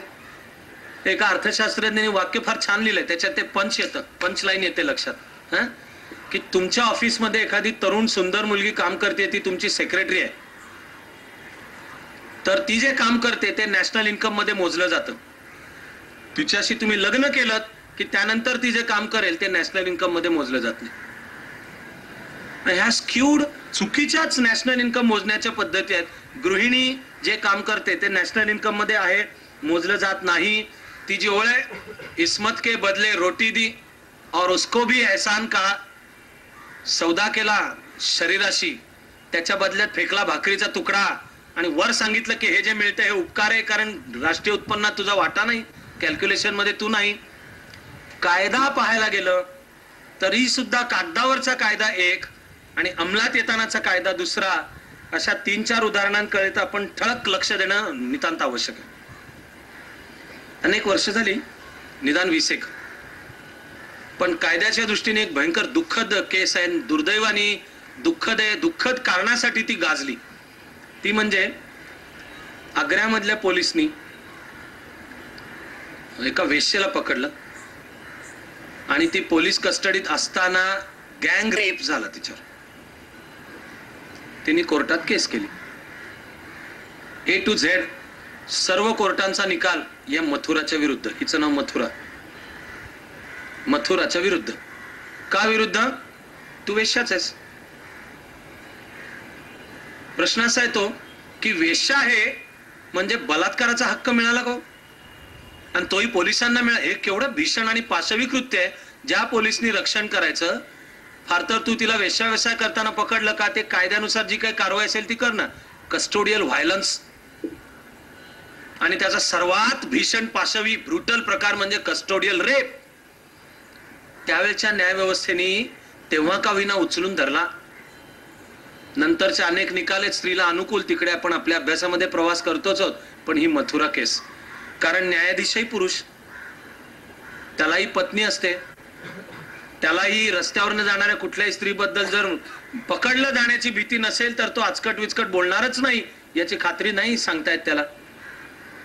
आणि आपल्या पत्नीला निम्मा वाटा, तिचा तो हक्क आहे, मान्य आहे, ती माणूस आहे, तिच्याही भावभावना आहेत, असं जगणारे खरंच पुरुष किती. तो न्यायाधीश, तो कायदा सुद्धा बायस त्या कायद्याला प्राप्त होतो, मेल शॉविनिस्टिक. कागदावर सतीला बंदी, आमच्या देशात ती सुद्धा करायला एक लागले राजाराम मोहन रॉय. पण नुसतं राजाराम मोहन रॉय यांच्यानी जमलं असतं का, शंका बाळगायला जागा आहे. त्यांचा मित्र होता भारताचा त्यावेळेचा गव्हर्नर जनरल लॉर्ड बेंटिंक च्या मागे ते लागले, म्हणून सतीबंदीचा कायदा झाला. तरी सुद्धा आज स्वतंत्र भारतातल्या 50 वर्ष झाल्यानंतरही सती नसेलच याची खात्री नाही देतात. ग्लोरिफिकेशन आहे, ग्लोरिफिकेशन आहे. औरत के जिंदा जलने को कुर्बानी और बलिदान कहा. तिचं जगणं म्हणजे जिवंत जळणं आहे, प्रत्यक्ष जाळणं सुद्धा आहे, कारण त्यामागे प्रॉपर्टी रिलेशनशिप्स आहेत. पतनाच्या कालखंडातल्या संस्कृतीत स्त्रीला वारसा हक्क नाही, संपत्तीचा हक्क नाही, वडिलांच्या संपत्तीत वाटा नाही, पतीच्या संपत्तीत वाटा नाही. हिंदू धर्म असो, इस्लाम असो, विवाह होताना इस्लाम मध्ये मेहर आहे, हिंदू धर्मात हुंडा, त्याला संस्कृत शब्द आहे स्त्रीधन. आणि कल्पना ही होती की ती जरी पतीच्या घरी गेली, सासरी गेली, तरी ते तिचं धन आहे, म्हणजे तिच्या जीवाला इकॉनॉमिक बेस प्राप्त झाला. वर्षानुवर्षा समस्यांचा अभ्यास करताना कोणी म्हणाले की तुम्ही स्त्रीला आर्थिक स्वातंत्र्य मिळवून द्या, ती कमावती होऊ द्या, की तिच्या स्वातंत्र्याची 4 पावलं पुढे पडतील. मध्यमवर्गीय घरांमध्ये, ज्या घरात स्त्री कमावते, तिथे जरा जाऊन मोकळेपणाने स्त्रीला विचारा की बाई ग, काल होतीस त्याच्यापेक्षा आज जास्ती स्वतंत्र, जास्ती सन्मानजनक झालीस का. त्या स्त्रीने कमावलं जरी असेल तरी ते घरात आणून ठेवायचं, कदाचित सासऱ्याच्या हातात, कदाचित पतीच्या हातात. म्हणजे तिने जी संपत्ती कमावली तिच्यावर सुद्धा तिचा अधिकार नाही. आणि जी येताना ती घेऊन आली तथाकथित तो हुंडा, हे तर आता लुटण्याचं आणि शोषणाचं स्थान होऊन बसलेलं आहे. टोकाची त्याची केस म्हणजे जाळणे आणि त्याच्याकरताचा दगड स्थापन करायचा. आणि आता त्याच्या भोवती लक्षावधी माणसं, राजकीय पक्षांचं डेअरिंग नाही होत सतीच्या विरुद्ध आवाज उठवायला. अशाच 15, 17, 20 एक वर्षांपूर्वी रूपकुंवर प्रकरण राजस्थानमध्ये गाजलं. ही देवराला गावची तरुण स्त्री, तिचा पती गेला, तिने जाळून घेतलं. बातमी पसरली, भारतभर खळबळ, जगभर खळबळ. भारतात होणाऱ्या स्त्रीच्या शोषणावर, गर्भहत्या, बालहत्यांच्यावर, हुंडाबळीवर BBC आणि CNN वर स्टोऱ्या होतात. मला असलेले अश्रू लक्षात ठेवून, म्हणजे मान खाली घालून भारतीय नात्याने शरम बाळगायचीच वेळ येते. सतीच्या संकल्पनेमधली उदात्तता. मग प्रश्न असा येतो, जो प्रश्न खरोखर महात्मा फुलेंनी विचारला होता, की तुम्ही ग्लोरिफिकेशन करताय ना, की पतीवर इतकं प्रेम होतं की ती आता पतीशिवाय जगू शकणार नाही, म्हणून ती सती जाते. पण जन्मात आयुष्यात कधीच कुठल्याच पुरुषाचं नसतं का आपल्या पत्नीवर इतकं प्रेम, की पत्नी मेली म्हणून त्याने पण जाळून घेतला चितेवर. महात्मा फुलेंनी वापरलेला शब्द आहे सता. सता, स्त्री टाकून देणे, हे तर सामाजिक चित्र आजही आहे, आजही आहे. मूल होत नाही, हिच्यापासून मूल होत नाही, तिला टाकून दिलं. टाकून देणे, किती भीषण शब्द आहे, टाकून देणे. रोजगार हमीचा अभ्यास करा, तुम्हाला दिसून येईल की एकतर रोजगार हमीवर पुरुष यायला शक्यतो टाळतो. रोजगार हमीवरचा जो मजुरीचा भाव आहे त्यापेक्षा जास्त मजुरी जर खाजगी क्षेत्रात मिळत असेल तर तिथे कामाला पुरुष जातो आणि मग तो रोजगार हमीवर कामाला स्त्रीला पाठवतो. ग्रामीण भागात तर अनेक घरात हे दिसून येईल की ग्रामपंचायतीच्या चावडीच्या जवळच्या वड किंवा पिंपळाच्या झाडाखाली अक्षरशः पुरुष मंडळी पत्ते खेळत, बिड्या फुंकत, तंबाखू खात बसले. त्यांची बायको, त्यांच्या बायका रोजगार हमीच्या कामावर गेलेले असतात. हे रोजगार हमीच्या कामावर जाणं अपमानजनक समजतात. अर्थशास्त्रातलं एक साधं बेसिक तत्व, त्याचं नाव समान कामासाठी समान वेतन, 8 तास आणि अमुक समान. हे तत्व अजूनही भारतीय अर्थव्यवस्थेत प्रत्यक्षात नाही. कायदा आला, इक्वल वेजेस ऍक्ट, हा कायदा आहे आणि कायदा सांगतो की स्त्री असो पुरुष असो समान कामासाठी समान वेतन. हे चित्र नाही. महाराष्ट्रातल्या ऊस तोडणी कामगाराच्या बाबतीत ऊस तोडणीचा जो सीझन असतो त्या काळात तेवढाच वेळ आणि तितकंच काम करण्याबद्दल पुरुषाला मिळणारा पगार स्त्रीच्या दुप्पट असतो. जबकि रोजगार हमी योजनेने स्त्रीला हक्क दिलाय, मिनिमम वेजेस ऍक्ट, किमान वेतनाचा कायदा, त्यानुसारचं जे वेतन आहे ते रोजगार हमीवरच्या कामात ठरलेलं असतं. मग घरात निर्णय होतो की मग ऊस तोडणीवर जायचं पुरुषांनी, स्त्रीनी रोजगार हमीच्या कामावर जा.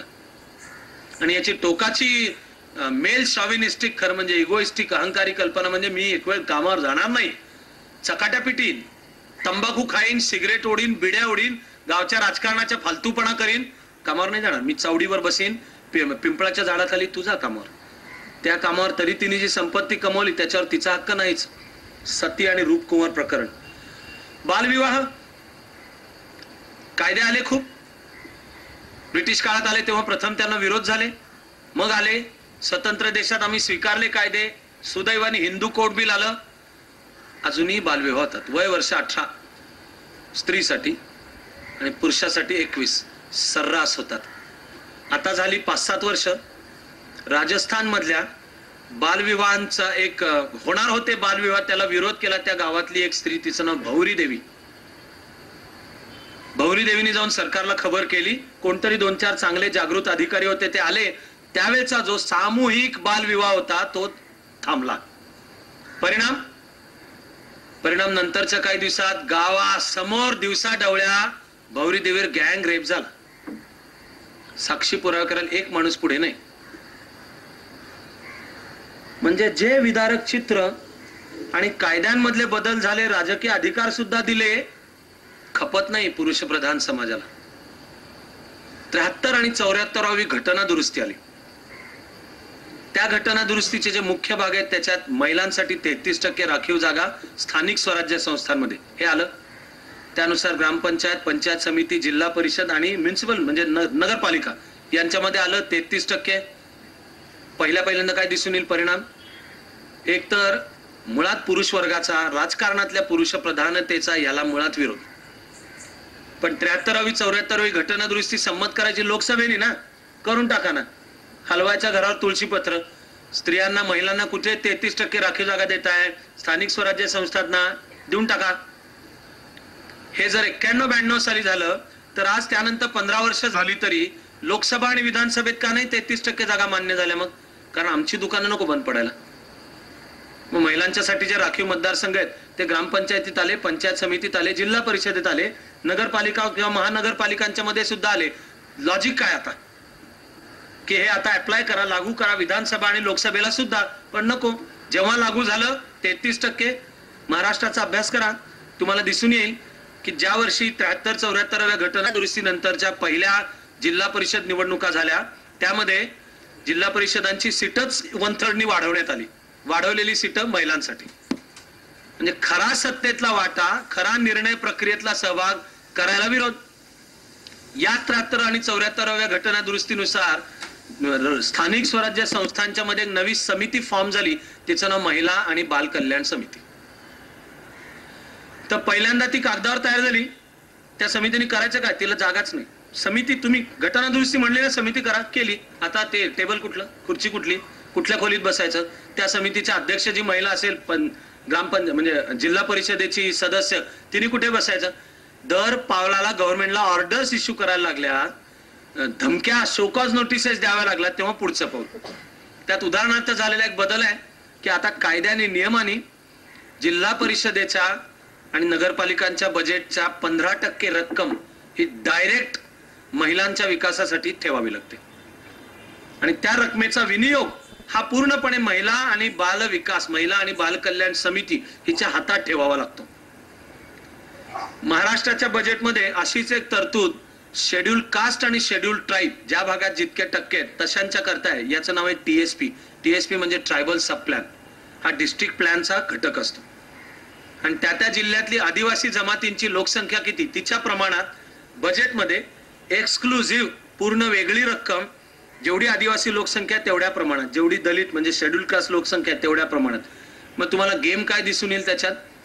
कागदावर तो आकडा ठेवायचा, पण प्रत्यक्ष तो पैसा जो खर्च करायचा तो दुर्दैवाने कदाचित उच्च वर्णीय आणि महिलांकरता 15% राखून ठेवा असं आल्यानंतर पुरुषांनाच होईल अशाचा.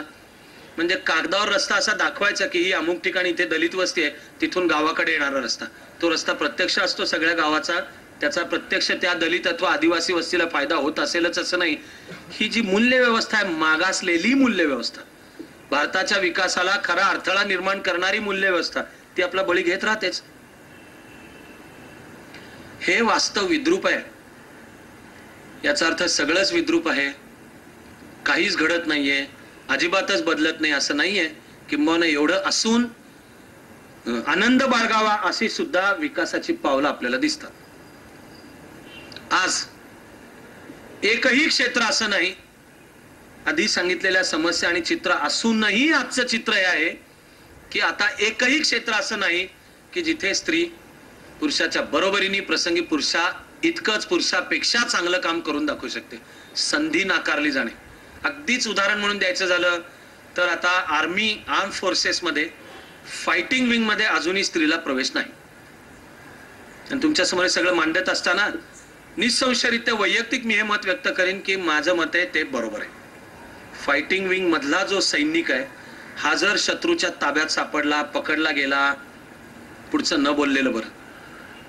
त्यामुळे जो निर्णय आहे की अन्य सर्व फील्ड्स मध्ये स्त्रीला ती supply, ordnance, signal, engineering, arm medical forces सगळ्यामध्ये चालेल, पण अन्यथा कायद्याने किंवा नुसतं स्त्रीला बंदी आहे असं नाहीये, करता येत नाही.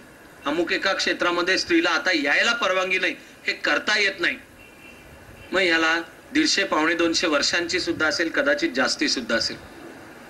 मला नेहमी वाटत राहतं की जेव्हा जेव्हा तरुण मुलं मुली एकत्र बसलेले असतात तेव्हा मुलांसकट सगळ्यांनी या पुण्यामध्ये सुमारे 150 वर्षापूर्वी एक मुळात निरक्षर असलेली बाई, तिला एक येडा नवरा भेटला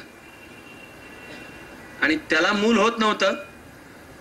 मुलीचे वडील म्हणत होते की ज्योतिबा मूल होत नसेल तर दुसरं लग्न कर, आणि ज्योतिबा म्हणत होते की मूल होत नसेल तर त्याला तीच कशावरून जबाबदार, मी कशावरून नाही. हे बायोलॉजी माहित नसण्याच्या काळात ज्योतिबा फुले सांगतात. आता विज्ञानाने सिद्ध केलं खरं म्हणजे बरं का, मुलगी झाली तर स्त्रीला कमी समजतात. विज्ञान आता सांगतं की जन्माला येणारे जे मूल आहे त्याचं लिंग पुरुषावरून ठरतं, स्त्रीवरून नाही ठरत. त्यांनी पुरुषाला कमीपणा मानला जाईल का की यापुढे घरामध्ये मुलीचा जन्म झाला तर पुरुषाला कमीपणा. पण 150 वर्षापूर्वीच्या काळात महात्मा फुले सांगतायत की नाही करणार. आज 2005 मध्ये सुद्धा मूल होत नाही म्हणून स्त्रियांना टाकून देण्याचं प्रमाण आहे. 150 वर्षापूर्वी महात्मा फुले सांगतायत नाही टाकून देणार, नाही दुसरा विवाह करणार. ही लग्न होताना निरक्षर स्त्री होती, तिला शिकवलं, मुलींच्या करता शाळा काढली. त्यावेळेला रस्त्यावरनं सावित्रीबाई निघाल्या तर गॅलरींच्या मधनं दगड मारला जायचा, लोक पाचापाचा थुंकायचे, मागं फटाके लावले जायचे, डबडी आणि हे त्यांच्यावर फेकून मारली जायची. त्या प्रवासानंतर आज आपण इथे बसतो सुद्धा. जे काही समतेच्या दिशेने स्त्रीचं सन्मानाचं बरोबरीचं स्थान ही प्रगती आहे. याच्यात सावित्रीबाई फुले आहेत, याच्यात स्त्री पुरुष तुलना असा छोटा ग्रंथ लिहिणाऱ्या ताराबाई शिंदे आहेत, याच्यामध्ये सत्यशोधक समाजाच्या काय म्हणायचं दलित समाजातून झालेल्या पहिल्या अध्यक्ष रुक्मिणीबाई, त्यांचे वडील धेड समाजातले, मांग समाजातले, पण त्या अध्यक्ष झाल्या या आहेत. आणि रधो कर्वेंचं काम आहे, महर्षी कर्वेंचं काम आहे, आगरकरांचं काम आहे. ही यादी तर वाढवावी तेवढी राहीलच. प्रश्न राहतोच की तरी 150 वर्षामध्ये काय म्हणायचं प्रगतीची पावलं उचलली गेली. निसंशयरित्या या देशातल्या स्वातंत्र्य लढ्यामध्ये विशेषतः 1905 वंगभंग पासून पुढे स्त्रियांचा लक्षणीय सहभाग आहे. त्यामुळे स्वातंत्र्यानंतर जी लोकशाहीची पायाभरणी आहे ती पक्की आहे. अनेकदा फार मोठे होणारे सामाजिक बदल जे क्रांतिकारक आहेत त्याचं मॅग्निट्यूड अनेकदा आपल्या लक्षात सुद्धा येत नाही. आमचा देश स्वतंत्र झाला, एका स्ट्रोक मध्ये आम्ही युनिव्हर्सल ऍडल्ट फ्रँचाईजचं तत्व स्वीकारलं, प्रौढ मतदानाचा हक्क. आपण हे विसरतो की ज्या देशांमध्ये जगात लोकशाही आहे, साक्षरतेचं प्रमाण आहे, आर्थिक विकास झाला, समाजात जातीभेद नाहीत, विषमता नाहीत, आणि निदान भारतीय समाज व्यवस्थे इतकं स्त्रीला चेचणं नाही, तिथे सुद्धा पहिल्यांदा जो मतदानाचा हक्क आला तो फक्त प्रॉपर्टीड क्लास, ज्या वर्गाची संपत्ती आहे, जो वर्ग काही विशिष्ट कर भरतो त्याला होता मतदानाचा हक्क. त्यामुळे मार्क्स म्हणाला की ही लोकशाही बुर्जवा लोकशाही आहे, उच्च मध्यम वर्गीय आणि श्रीमंतांची लोकशाही आहे. गरीब वर्गाला मतदानाचाच हक्क नव्हता. त्यामुळे तुमच्या लोकसभेमध्ये जाऊन कोण बसणार? या श्रीमंत वर्गाचेच प्रतिनिधी, उच्च मध्यम वर्गाचेच प्रतिनिधी. भारताने 1950 मध्ये राज्यघटना स्वीकारताना एका स्ट्रोक मध्ये सर्वच्या सर्व 21 झाला की मतदान, आता 18. हे क्रांतिकारक पाऊल आहे. तितकंच क्रांतिकारक पाऊल आहे. त्याच 26 नोव्हेंबरला 49 साली प्रथम घटना फायनलाइज करताना, म्हणून त्याच्यानंतर 7 दिवस म्हणजे 26 जानेवारीला ते स्वीकारताना स्त्रियांना मतदानाचा हक्क. ब्रिटनमध्ये आणि अमेरिकेमध्ये मतदानाचा हक्क मिळण्याकरता स्त्रियांना चळवळ करावी लागली आहे, आंदोलनं करावी लागली आहेत, मोर्चे काढावे लागले आहेत, लाठी हल्ला खावा लागलाय, अवहेलना सोसावी लागली, तुरुंगात जाऊन बसावं लागले. आणि हे 1930 सालापर्यंत परवापर्यंत होतं. आणि ज्याची बुरसटलेली विचार पद्धती म्हणायची झाली तर तिथले जे दूरदृष्टी असलेले राजकीय नेते होते, ज्यातून स्वातंत्र्य चळवळीचा जन्म झाला, त्यांनी एका स्ट्रोक मध्ये दिलं. अशी one of the greatest things म्हणजे बाबासाहेब आंबेडकरांनी दिलेलं हिंदू कोड बिल. त्यांचं वाक्य आहे की ही माझी भारताला असलेली सर्वश्रेष्ठ देणगी आहे. त्या वाक्याच्या सूक्ष्मता आणि सखोलतेवर विचार करून कळावा तेवढा अर्थ कमी आहे. हिंदू कोड बिलचा आग्रह बाबू राजेंद्र प्रसाद यांच्या विरोधामुळे नेहरूंनी ते पुश केलं नाही. या मुद्द्यावर आंबेडकर राजीनामा देऊन बाहेर पडले. पुढे हिंदू कोड बिल संमत झालं. त्यांचा तर मूळ आग्रह समान नागरी कायद्यासाठीच होता. तो येऊ शकत नाही असं घटना समितीतल्या चर्चेत दिसलं, म्हणून हिंदू कोड बिल. ते काय केवळ दलित स्त्रियांकरताच आहे काय? हिंदू कोड बिल हा प्रागतिक कायदा आहे. तो स्त्रीला कायदेशीररित्या समान हक्क देतो, मिळवून देतो. खरं म्हणजे हे व्याकरणही चूक आहे आणि शब्दरचनाही चूक आहे. तो हक्क देत नाही, देणारं कोण लागून गेलं? असलेले हक्क मान्य करतो. It doesn't give the rights because there is no question of giving the rights. Rights are there. प्रश्न आहे कायद्याने ते रेकग्नाइज करणे, मान्य करणे. हिंदू कोड बिल वारसा हक्क देतो. हिंदू कोड बिल मुलीला वडिलांच्या संपत्तीत वाटा देतो. गृहिणी पत्नीला पतीच्या संपत्तीत वाटा देतो. मुलाच्या आपल्या अपत्याच्या संपत्तीत वाटा देतो. हिंदू कोड बिल नुसार आलेला succession act, property act, transfer of property, marriages act, या सगळ्यामध्ये स्त्रीला कायद्याने समान स्थान दिलं. याला बाबासाहेब म्हणतात की भारताला माझी असलेली सर्वात मोठी देणगी आहे. हे होत असताना क्रमाक्रमाने अर्थात महिला केंद्रीय विकासाचा विषय पण गेल्या 20 वर्षात पुढे आला. पहिल्यांदा national policy on women, national women's policy 1985-86च्या सुमाराला राष्ट्रीय महिला धोरण हा विषय पुढे आला. National women's policy. त्या पॉलिसीत म्हणलेलं होतं की महिलांना समान हक्कांसाठी त्याच्यावर देखरेख करणारा एक आयोग असावा. त्याचं नाव महिला आयोग, नॅशनल कमिशन ऑन विमेन. अनुक्रमे क्रमशः ते सुद्धा पुढे स्थापन झालं. यामध्ये निसंशयरित्या एक आनंदाची गोष्ट आहे, ते म्हणजे हा स्वतंत्र विचार करून धोरणं आखणारं महाराष्ट्र हे पहिलं राज्य आहे. 1988-90 या सुमाराला भारतातलं महाराष्ट्र हे असं पहिलं राज्य आहे की ज्यांनी शासकीय अधिकृत पातळीला महिला धोरण आखलं. त्या महिला धोरणानुसार महिला आयोग पण आला. त्या महिला धोरणात भले अनेक चिकित्सक बोलायचं तर त्याच्यात कदाचित अंतर्गत विसंगती असतील. एकच त्यातलं उदाहरण देतो. महिला धोरणात असं म्हणलंय की बजेटच्या निदान 6.5 6.5% रक्कम ही स्वतंत्रपणे एक्सक्लुझिव्हली महिलांच्या विकासासाठी राखून ठेवली जावी, असं त्या धोरणाची जर पुस्तिका मानली तर पहिल्या काही पानात आहे. मग पुढची थोडी पानं उलटा तर पलीकडच्या पानांमध्ये येतं की हा जो 6.5% उत्पन्न पाहिजे शासनाला महिला विकासासाठी खर्च करायला, ते कुठून आणायचं? दारूवरील अबकारी करातून. आणि महिला धोरणाचं हे कलम, दारूवरील अबकारी करातून निर्माण होणारा निधी महिला विकासासाठी, या कलमाच्या 3-4 पॅरेग्राफ वरचं कलम आहे की जर गावातल्या महिलांनी एकमताने ग्रामपंचायतीकडे सांगितलं की दारूचं दुकान बंद करा, आम्हाला त्यांचा त्रास होतो, तर त्या दारूच्या दुकानाचं लायसेन्स कॅन्सल करणं सरकारवर बंधनकारक आहे. पण हे महिला धोरण महाराष्ट्रात लागू झाल्यापासूनच्या गेल्या 15-17 वर्षामध्ये असं हिंग लावून औषधाला एकही उदाहरण दिसून येणार नाही. उलट गावांमध्ये दारूच्या दुकानाविरुद्ध जर महिलांनी आंदोलन केलेलं असेल तर महिलांना मारहाण झाली आहे, तर त्या महिलांना पकडलं गेलंय, तुरुंगात टाकलं गेलंय, त्यांच्यावर चॅप्टर केसी झाल्या आहेत. याचं कारण ते दारूचं दुकान काढणारा, लायसेन्स घेणारा पुरुष हा कोणत्या तरी पक्षाचा कार्यकर्ता असतो. तो बरोबर फिल्डिंग लावतो, मंत्रालयापर्यंत त्याचे कनेक्शन्स असतात, महिला धोरण राहतं कागदावर.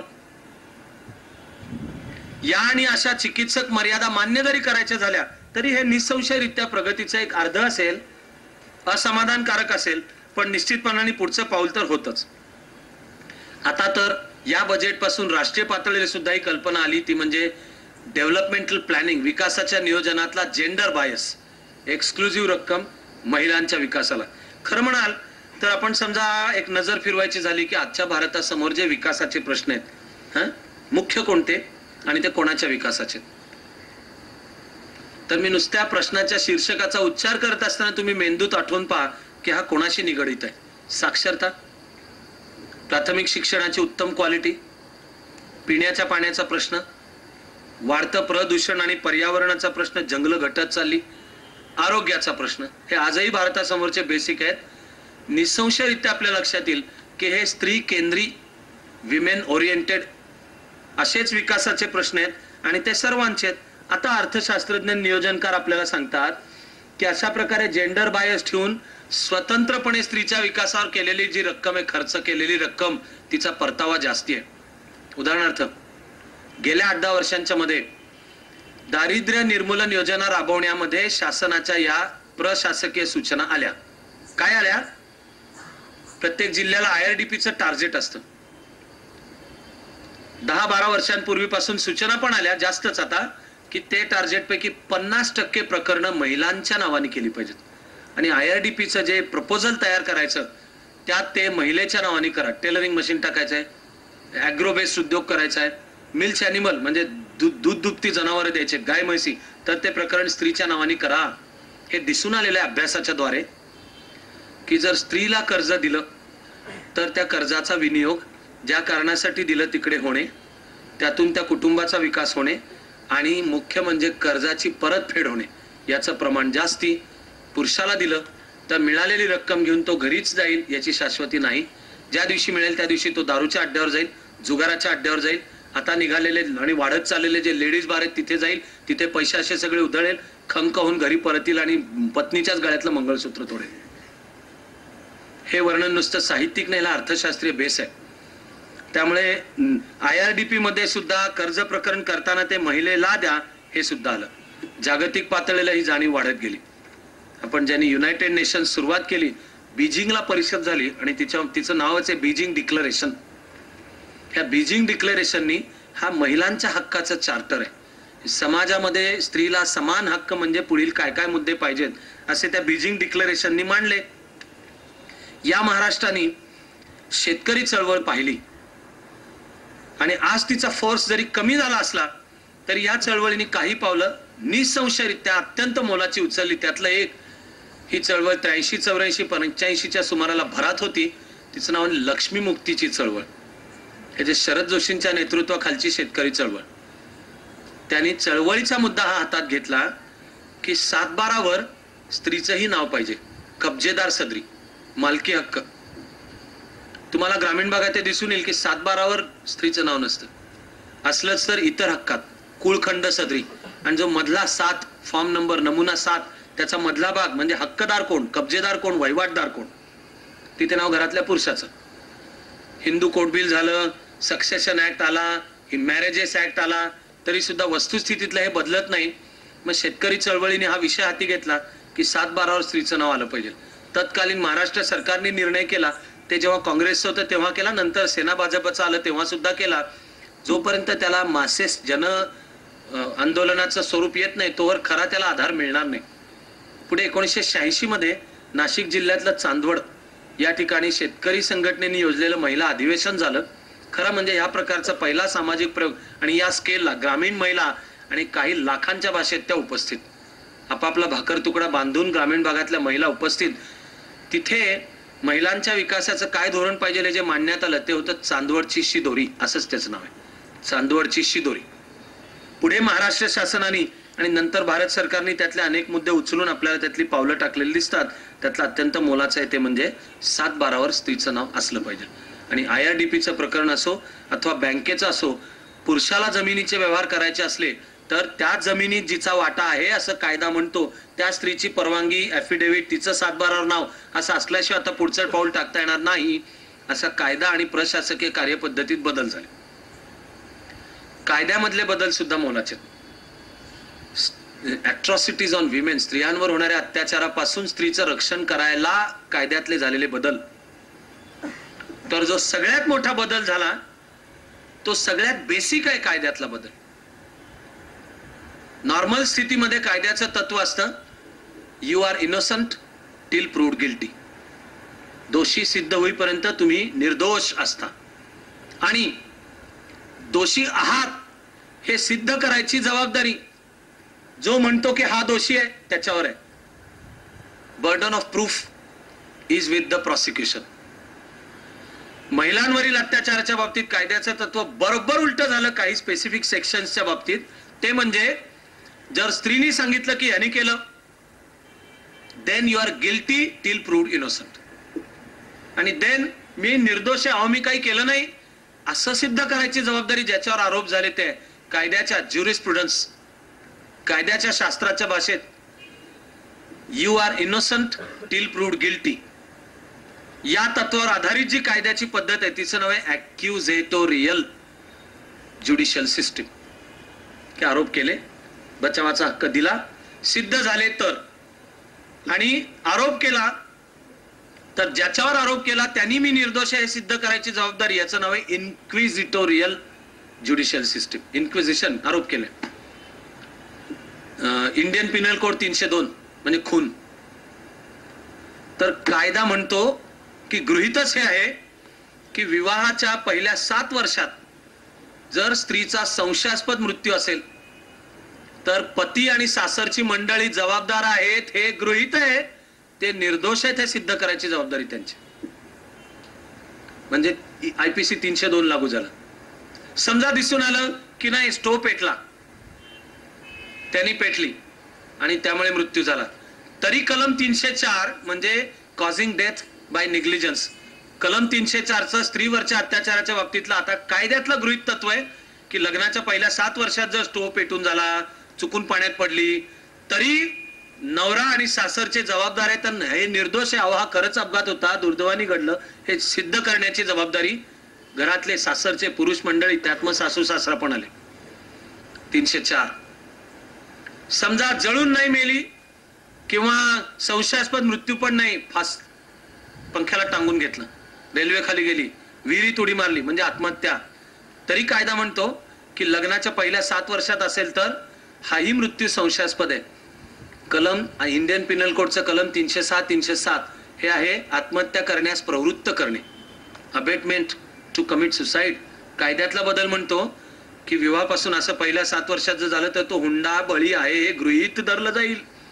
हुंडा मिळाला नसला तरी, हुंड्याचा प्रूफ नसला तरी आपण निर्दोष आहे ते सिद्ध करण्याचे. म्हणजे जर आत्महत्या केली तर तुम्ही त्या स्त्री करता जीव द्यावासा वाटणारी परिस्थिती घरात निर्माण केलीत असा पहिला आरोपच आहे. तो खरा नाही हे सिद्ध करण्याची जबाबदारी 307. आणि बहुधा सगळ्यात मोलाचं म्हणजे इंडियन पिनल कोड कलम 498A 498A म्हणजे स्त्रीची सासरी होणारी छळणूक. ती छळणूक शारीरिकच असायला पाहिजे असं बंधन नाही, मानसिक चालेल. तिला खायला नीट दिलं जात नाही, तिला टोचून बोललं जातं, तिला सारखं माहेरी पाठवलं जातं, तुझ्या बापाकडनं अमुक आण, तुझ्या बापाकडनं तमुक आण, तिच्या माहेरच्या माणसांबद्दल वेडवाकडं बोललं जातं, हे सुद्धा 498A खाली येतं. जर विवाहित स्त्रीने जाऊन पोलीस चौकीवर कंप्लेंट जरी नोंदवली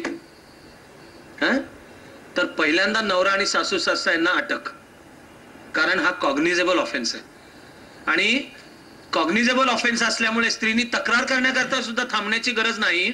सामाजिक दृष्ट्या जागृत समजा पोलीस अधिकारी असला, पुरुष जरी असला, पण त्याला जर माहिती आहे की या स्त्रीला घरामध्ये टॉर्चर होतं, त्यांनी कंप्लेंटची वाट पाहण्याची गरज नाही. त्याला म्हणतात सो मोटो, कारण तो दखलपात्र गुन्हा आहे. दखलपात्रचा अर्थ आहे की त्या गुन्ह्यापासून ज्याला त्रास होतोय त्यांनी तक्रार करण्याची गरज नाही. Who can set the ball rolling, who can set law in motion. दखलपात्र गुन्ह्यांच्या बाबतीत नोबडी विच मीन्स एनीबडी.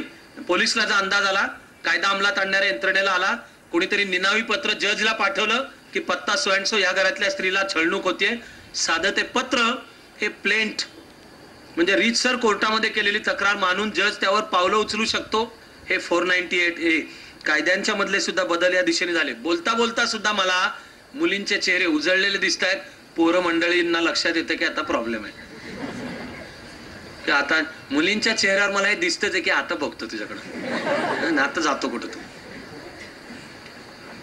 पण हा जो प्रवास आहे हा खरंच समतेच्या दिशेने ही प्रगती होणार का, याच्या दिशेने जाणारे ही पावलं. सगळं बोलत असताना ज्या एका दुःखद भागाचा आपण उल्लेख केलेला आहे, तोही ऐकून मगच प्रार्थना आपल्या नव्या वैभवाची स्वप्न पाहायला सुरुवात केली पाहिजे. ती म्हणजे हा जो नवा विचार वाढत गेला समाजात, कोणी त्याला फेमिनिझम, स्त्रीवाद, या नव्या विचाराला भारतात 2 नावं आली. मग एक नाव स्त्री मुक्ती, विमेन्स लिब. ही चळवळ मी मगाशी जी काही नावं सांगितली त्या नावांच्या सहित इतर अनेक जण आहेत.